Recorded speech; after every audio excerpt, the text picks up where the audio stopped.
Primer boletín de prensa de la Liga de Abogados 1 de diciembre. Este está dirigido a la sociedad mexicana.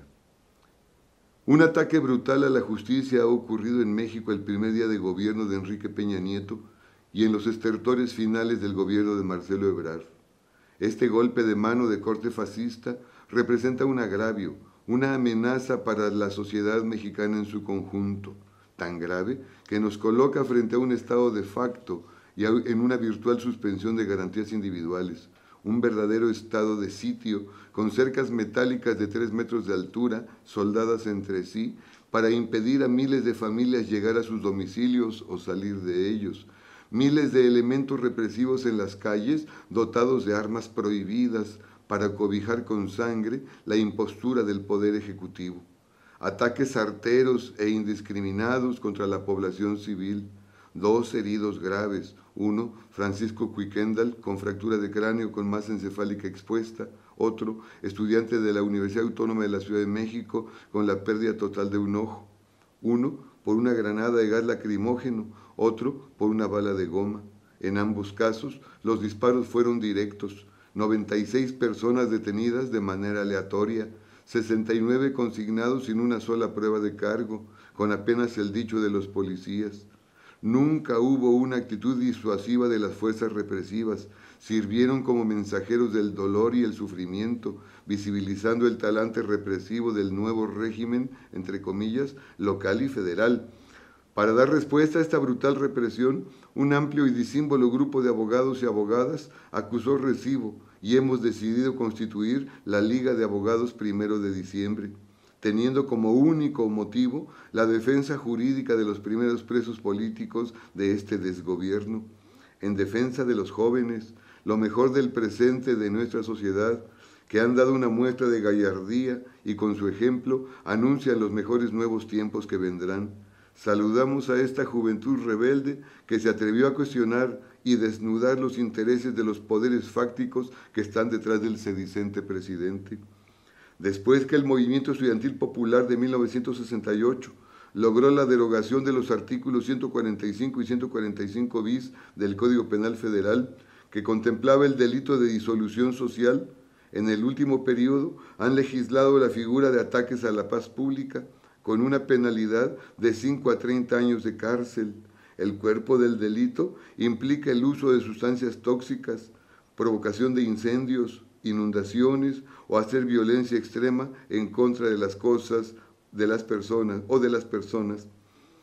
Es la versión local del delito de terrorismo de nivel federal.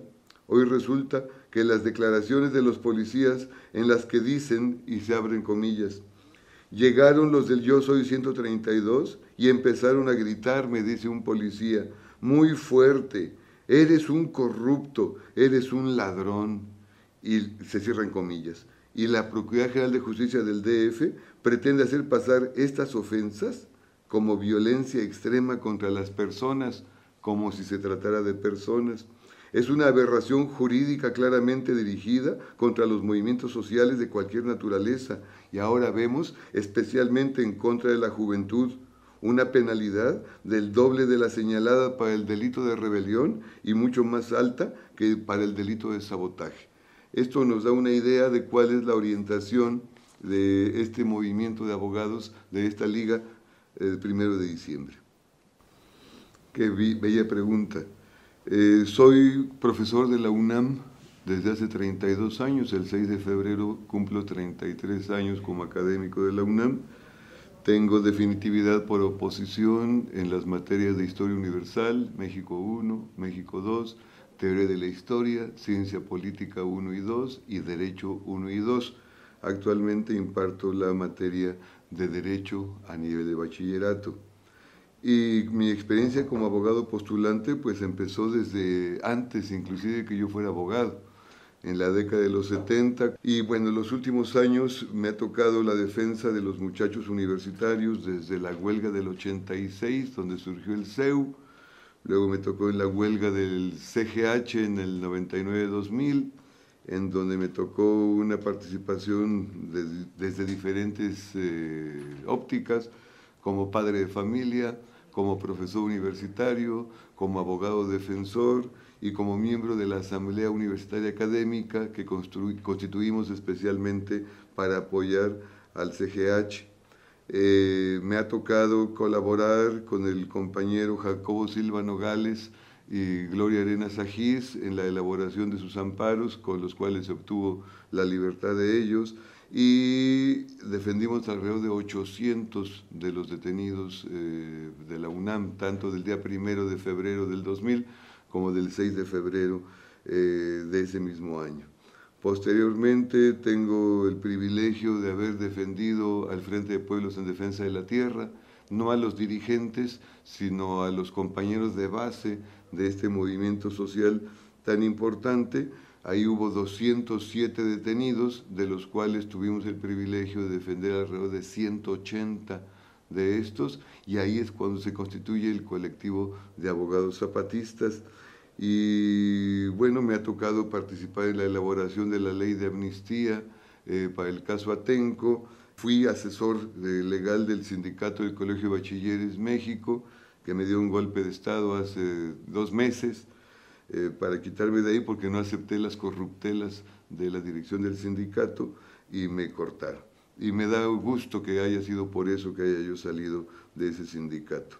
Y lo último es esto que estamos viviendo ahorita, del apoyo a los disidentes contra la imposición de Enrique Peña Nieto el 1 de diciembre de este año. Tuvimos 100 flores de un día.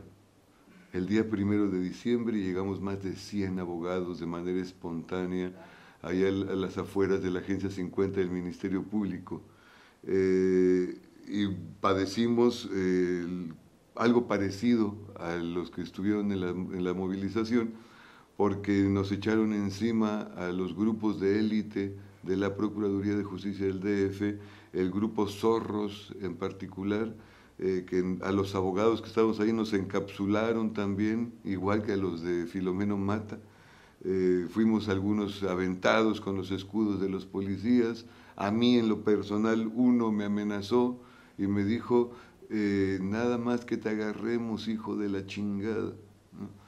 Y sin embargo no nos arredramos y continuamos con esto. Ya para el día 2 de diciembre la mitad de estas flores de un día habían desaparecido y aproximadamente ahorita somos como 50 abogados y abogadas, algunos pasantes de derecho que se han incorporado con el fin único de la defensa de los presos políticos del día 1 de diciembre del 2012.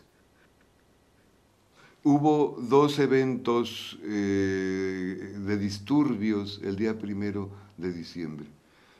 Me consta porque he participado ya quizá en miles de manifestaciones en el Centro Histórico de la Ciudad de México, que siempre que hacemos una movilización, la policía del DF coloca barreras de policías para proteger las fachadas de los hoteles de lujo, de los comercios, de los negocios en Avenida Juárez. El día 1 de diciembre de este año no había un solo policía en esos lugares. A mí me tocó ver un pequeño grupo de policías de granaderos del DF por la calle de López, enfrente de la Alameda Central, enfrente casi del Palacio de Bellas Artes, que iban solamente con los escudos, no tenían, y sus cascos, pero no llevaban ni siquiera toletes. Y empiezan a ser agredidos por un grupo de personas vestidos de civil, uno de ellos que blande un palo de más de 3 metros de largo, que golpea y golpea y golpea a los policías y ellos solo resisten y resisten. Después de un rato, como de 15, 20 minutos, se repliega este grupo de granaderos y se van por la calle de López, donde está el Sanborns, ahí enfrente de Bellas Artes, que por cierto fue saqueado ese Sanborns, y desaparecen de la escena los policías. Desaparecen los policías y aparecen otra vez estos grupos vestidos de civil, encapuchados, que empiezan a romper los vidrios de los hoteles, de los restaurantes, que se meten a un restaurante y sacan mesas y sacan sillas supuestamente para hacer una barricada, y no hay presencia policíaca. 2 veces ocurre esto mismo, las 2 veces son agredidos, solamente resisten los policías, se retiran y llegan los otros grupos que llamamos los grupos de choque. Una vez que terminaron los disturbios, cuando muchos de los que habían participado en la marcha contra la imposición de Enrique Peña Miente deciden empezar a tomar fotografías, videos para documentar los destrozos que habían ocurrido, empiezan las detenciones. ¿Y aquí qué fue lo que pasó? El 1 de diciembre del 2012, Manuel Mondragón y Calv dejó de ser el jefe de la policía del DF para asumir el cargo de jefe de la Policía Federal. Resulta que las indicaciones que recibían los policías del DF las daban con la clave de Manuel Mondragón, de tal manera que muchos de los mandos policíacos que se percatan que no es la clave que corresponde, porque ya no es su jefe Manuel Mondragón, deciden no obedecer las órdenes que le estaban dando por vía de radio. Cuando se entera Marcelo Ebrard que se estaba negando a cumplir órdenes, entonces da la orden directamente Marcelo Ebrard, y con la famosa clave X9, que significa iniciar detenciones de manera indiscriminada o de manera aleatoria de cualquier persona que encontraran en el lugar. Y por eso es que vemos que de los 96 detenidos, prácticamente ninguno fue detenido en flagrancia.